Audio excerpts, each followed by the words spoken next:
Well, I was just recording a rambling message, and then my phone did something odd, so now I have to start all over. It's all right. Maybe I was just rambling on anyway.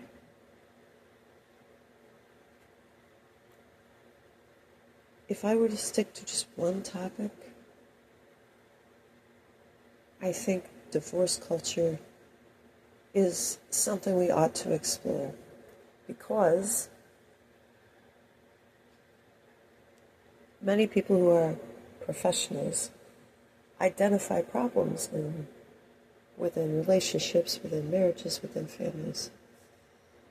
And they say, well, this is usually their recommendation. That person is toxic. You just need to get away from them.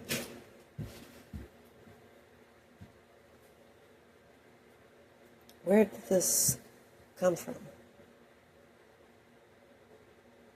Well, many of these therapists, maybe they didn't have a father and a mother married, or if they were married, that didn't last. Somebody got divorced. I got divorced. It's just so common, so common. You live for yourself, girl or guy. It's all about you and your life without that person.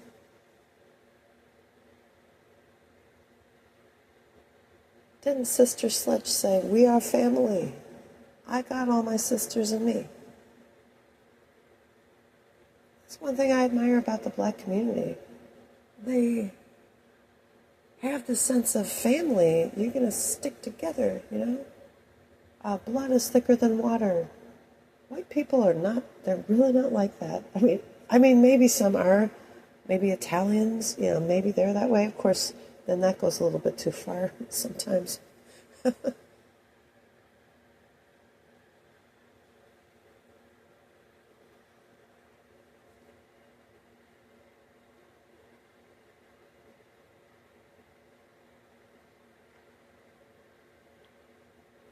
These people say, well, if there's a person causing a problem, what you need to do is just totally ignore them and act like they don't exist.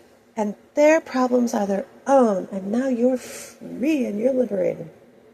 I want to tell you, I wrapped a present for a cousin. Because this cousin seems to have, some wealth.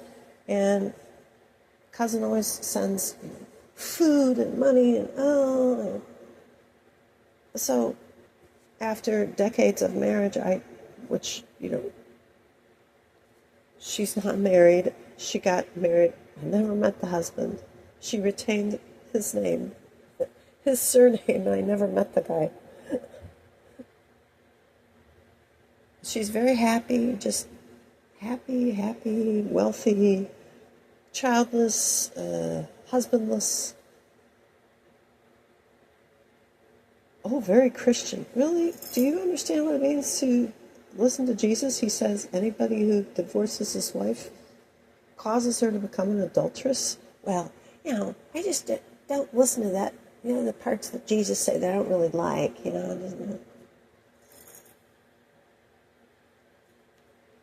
I just love the Jesus that says, you need to empower yourself to live your best life. But of course the Bible says, be not conformed after the pattern of this world. Don't be conformed after the pattern of this world.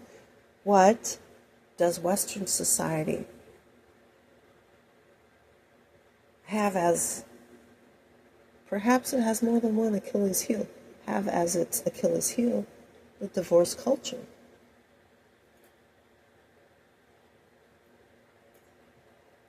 So I had always known that my parents' marriage was difficult, and I knew it was almost like a sitcom, the way there would be just shouting, and insults. Is this an episode of Maude?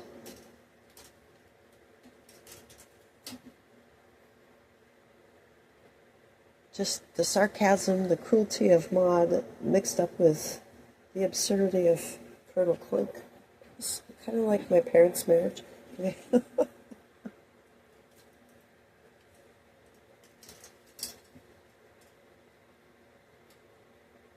some point, a predator came into my mother's life and lured her away from her marital vows. I don't believe that she would have broken those vows. I don't believe that she would have.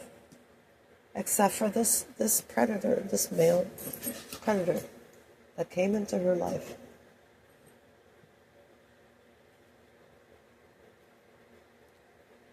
What was the whole point of the divorce? Or, as my parents preferred to call it, the dissolution.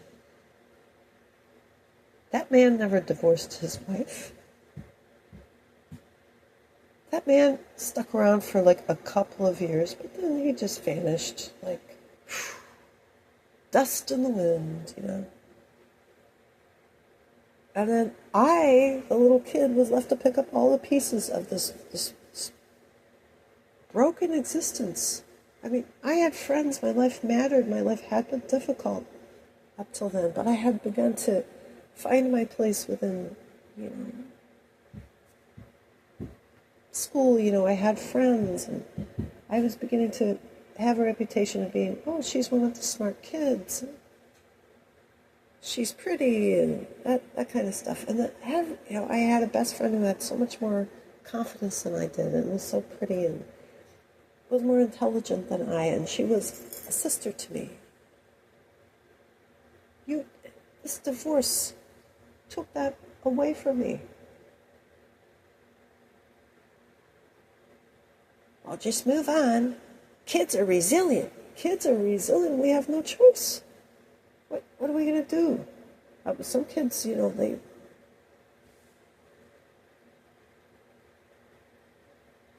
most kids will just, I have to do what I have to do. I do what I'm told. Well, you have to bounce back, but listen. That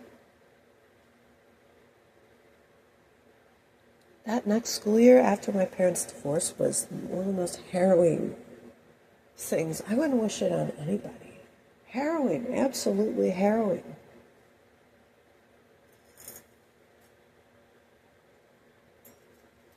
Kids in school, first they liked me, but I was shy, I was insecure. I had just come from a place that I was familiar with, and it took me a long time to gain acceptance in this school district. After getting started on the wrong foot in the middle of first grade with a horrible, sadistic teacher whom I hid under the desk from, finally I have found my place there.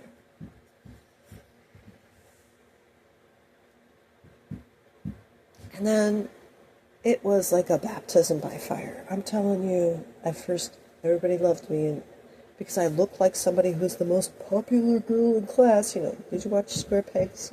We're going to be popular. Square Pegs. Well, I'm only 11 years old, folks. Come on. I didn't have a childhood. Suddenly I'm incarcerated. It's very interesting, folks. Can I do a little aside? Because I like to do my asides if I feel I have the opportunity. I saw this body cam video of a young lady who had posted something on Snapchat that was alarming, and so they actually called the FBI. Well, she posted something stupid on Snapchat, and it was really not. Well, she told the FBI it was just a joke. Some things you don't joke around about. You just don't, Anyway. You know what I'm saying? And people were commenting, that school looks like a prison. All of my public schools look like prisons. They look like institutions. Are you kidding me? Like, what kind of school did you go to? Well, I went to a Montessori, thank you. Oh, did you? I just remember, it is like a prison. It's like cinder block. Even in what grade was I in? The 5th grade. You start to learn the system. You go from place to place. You stick to the regiment. You're a number, not a name now. One time, I was just having a conversation with my friend, my best friend in the hallway, as we were switching classes, and I said, ew, the color on these walls is just so ugly. It was like a putrid, like a vomit green, you know? And some teacher that I didn't even know, far older than me, far taller than me, said, well, then why don't you just paint the walls a new color? Like, you stupid. You've done, you want to say something that you shouldn't say, so you don't say it. But that's just the kind of abuse that we endured. Just try to be yourself, just be yourself. I was starting to blossom and feel, I can say things, I can be funny, I can, No, you can't, because there'll be a teacher hovering over and waiting to hit you in the head. I mean, my friend had a very weird teacher in the 4th grade. She led the children in these songs. I mean, she led the children in these songs. And I just thought, we went to visit that classroom one time, and I just thought, this woman is a little bit psycho. You want to hear what she led the children? Like, it wasn't anything religious. Here it is. I don't know why this is funny. Excuse me, I shouldn't be singing this. I don't want you to sing it, okay? Little rabbit foo-foo walking through the forest, picking up the field mice and bashing them on the head. What the heck kind of a song is that for you to be teaching children to sing? I mean, I learned my country 'tis of thee, sweet land of liberty, of thee I sing. Land where my fathers died, land of the pilgrim's pride. From every mountainside let freedom ring. And this crazy woman, she did have the big glasses, I tell you. Little rabbit foo-foo? I was just disgusted. She had some other disgusting song that she taught the children to sing, and everybody's laughing like, ha, ha. It's gross. Oh, anyway. But then we fast forward to the 6th grade when I'm 11. And initially, everybody thinks, I'm going to be just like this person. They called me 2.0 before 2.0 was a thing, so they didn't really call me 2.0, but you get my drift. And because I didn't have that outgoing personality, I didn't have that confidence, people really began to despise me for the fact that I was not like this person. In fact, I would rather just have a book,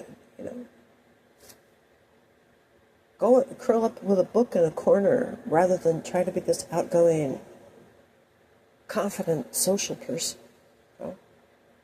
They caught on to that, and they started mercilessly bullying me, and the teachers had to see it, and they turned a blind eye. In fact, I wasn't good at sports, but they played kickball. I mean, dodgeball is not harmful, folks, but they played kickball. You know what kickball is? It's like baseball without bats, and, soccer with a really hard ball. A hard ball. They used a basketball. Not one of those softballs. They used a basketball. And because I just thought, well, I have to get along, in the yard. In the yard, it's an asphalt playground. I'm going to pretend I'm playing this kickball game, and I don't know if the kid did it on purpose or not, The ball hit me square in the face, and my nose immediately started to bleed. And even my friend at the time said, yeah, there was blood and snot coming out of your nose. It was so disgusting. Nobody ever called my parents,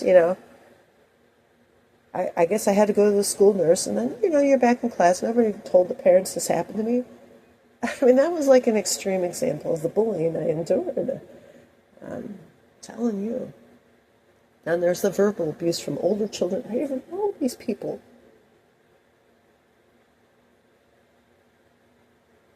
So, I mean, I believe that there are nice teachers. I think most of my teachers were good teachers. But so many of them seemed to turn a blind eye to what was happening to kids who were really getting bullied. Well, just don't try to intervene, because that's going to make him stronger. For example, in the 9th grade,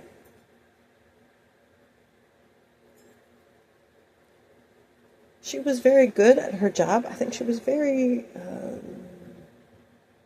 conscientious, I had her for my freshman English, and I had her for my senior English. But they do like to get on their little soapbox, don't they? They do like to start preaching. In a secular way, the teachers will do that. And she said, shy people are selfish. I used to be shy. And I realized I was just being selfish. So it's your fault if you're shy. Like if people have really mistreated you and you don't trust people, you're selfish. No, please, I don't agree with that.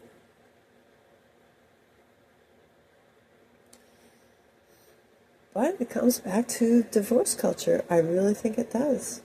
It's very individualistic. As much as you like to say, well, non-Western societies are too collectivist.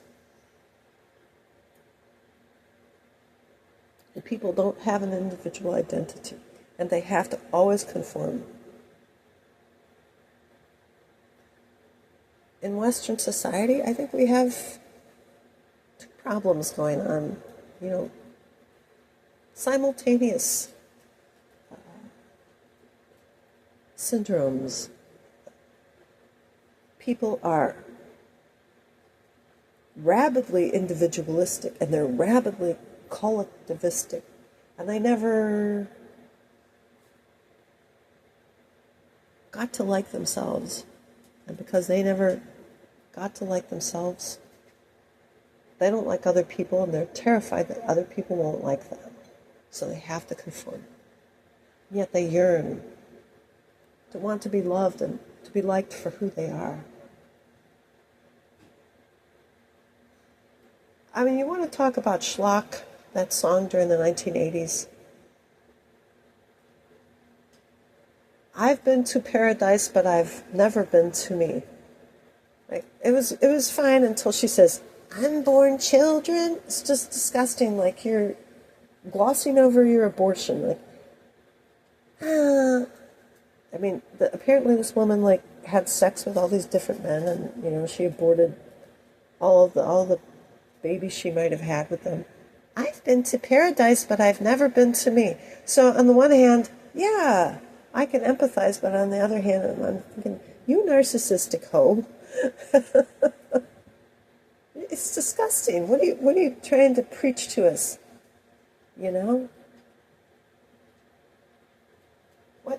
Of course. But it's empty. It's an empty, fluffy gospel with, the latest clown hair. Everybody had to get a perm. Everybody had to have makeup. Everybody had to, have these long painted fingernails, like a secretary. Did you know Lonnie Anderson wore a wig? Yeah, she wore a wig. Oh, Lonnie Anderson is so hot. Oh, Mr. Carlson is like, everybody in society becomes some sort of character.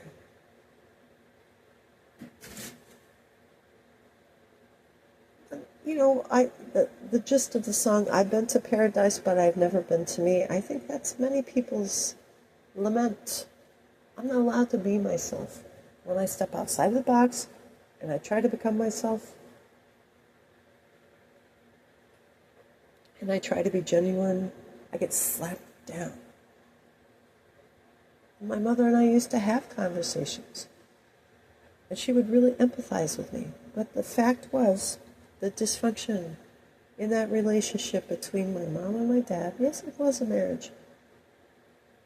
She would just stand by, sit by, and listen to my dad verbally harangue me and not intervene, not say a word. And maybe she got some kind of grim satisfaction because finally he wasn't targeting her, which he was mean to her too. He was targeting me. At least she can bear the brunt of some of the agony that I've suffered. Now she's not so special anymore, is she? Yeah, that's the vibe. Oh my goodness. Oh my goodness. I don't like sarcasm. I don't like insults. I don't like talking about people behind their backs. I don't like snide remarks. Maybe I just said that. I don't know. I don't like that at all. No, life is not a sitcom. If you don't like a person, could you just, I don't like you, so I'm just going to totally avoid you. Like, I'm going to totally avoid you. Where did that come from?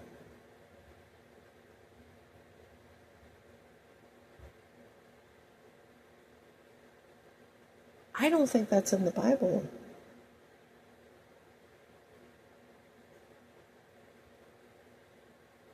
Sometimes alienation turns into a sort of collective paranoia. A group of offended and alienated people gets together, a group gets together, see, I'm conjugating the verb correctly, and they decide, we don't like society, now we're going to go protest. You see, it's the divorce culture.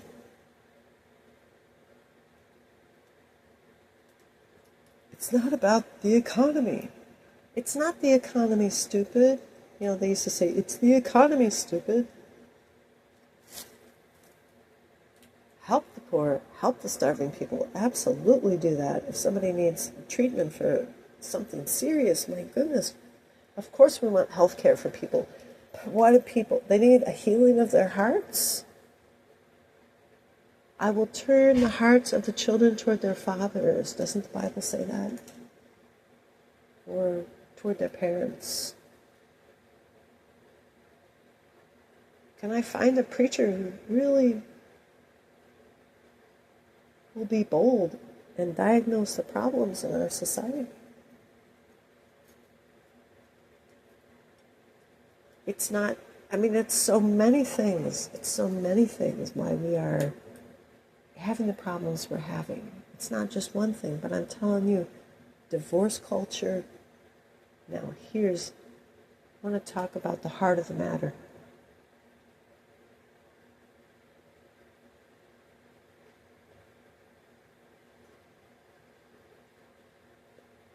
The lack of the family structure, the lack of men marrying women and being faithful to them. The lack of that. And the lack of women marrying men and being faithful to them. The lack of that. So, if anybody tells you, well, you know, all these people, they're just prudes. I mean, that was like a popular term back in the day when I was growing up. You don't want to be a prude.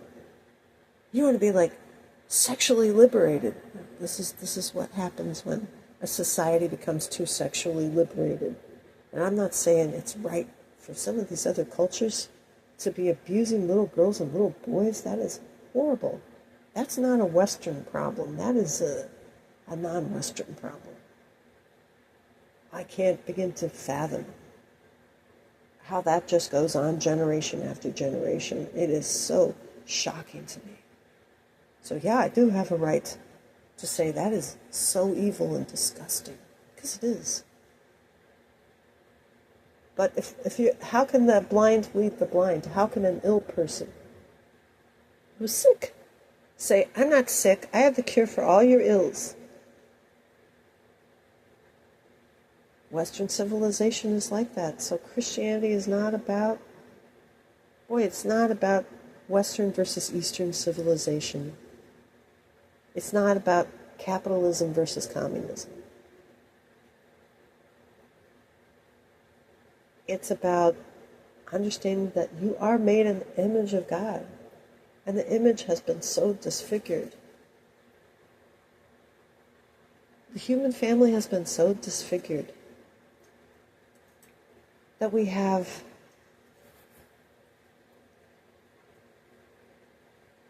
weird guys. The guy looks mental. He looks drugged. Did you see the Tyler Robinson hearing? He looks like he's just like, there's nothing in there. It's like you look into his eyes, you see nothing but emptiness. That's the kind of person that can just do what he did, and we know he did it. Don't tell me he didn't, because he bragged about it. He said he was going to do it, And then he bragged that he did it, and that's it. I know he did.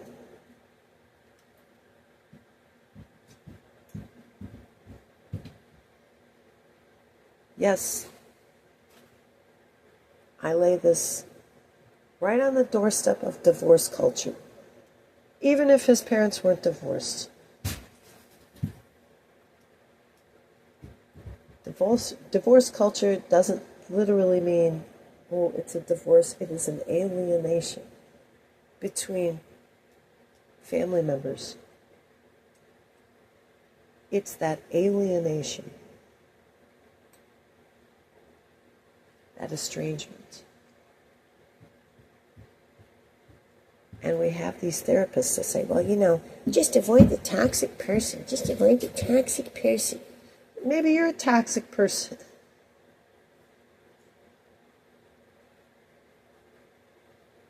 Not me. I'm wonderful. Everybody tells me I'm wonderful. Yeah, everybody in your little community tells you, you're so wonderful.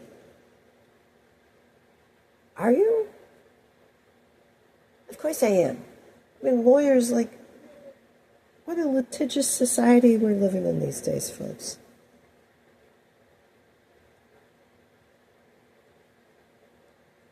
This horrible man that, is imitating that character from Seinfeld, like the Johnny Crockett sort of character, like, you need to sue people, blah, blah. It's not funny, if you have to sue people, if you have to entrap them, which, we've been hit by a truck. I mean, years ago we were hit by a truck. Their insurance company had to pay. We sue them. We just, sue the pants off of them. What kind of... So here's an alienation amongst members of our society.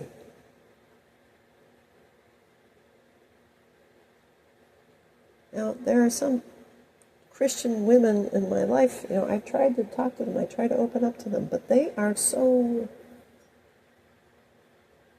just angry they have an axe to grind.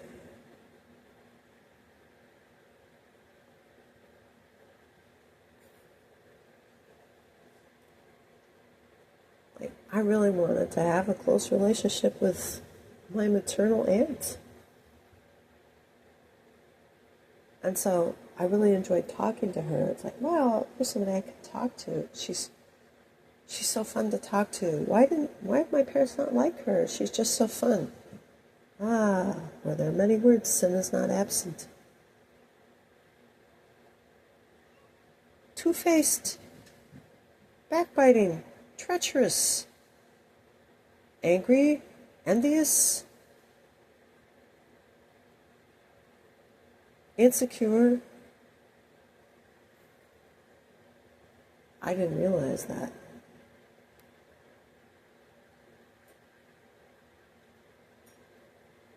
She's just taking note in her head. Oh, just keep talking. I'm recording all of this so I can gather evidence to use against you someday, right? Yeah.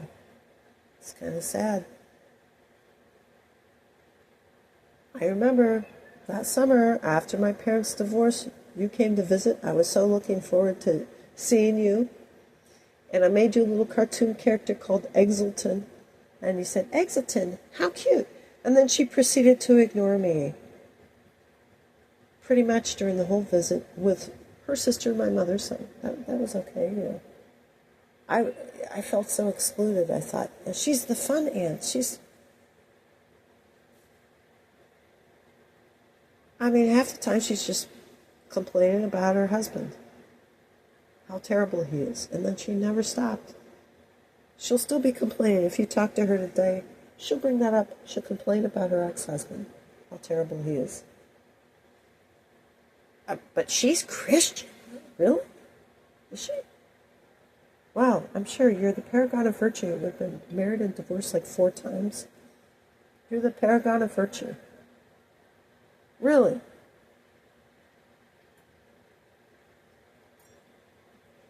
The Bible says love covers a multitude of sins. If you love somebody, you can say, hey, I see you're struggling. And instead of judging you, I'm going to just do a little bit of something to make your life better. I'm going to just give you a hug. And I'm going to give you a compliment. I'm going to send you flowers on your birthday. Something like that. Well, society tells me to avoid the toxic people. Maybe these people are toxic waste dispensaries. These people who tell you to just avoid them. You know? Maybe they are.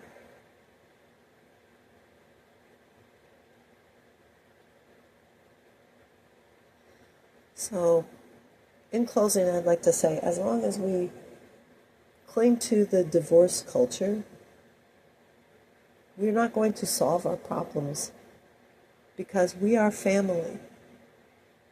As a society, we are supposed to be a family.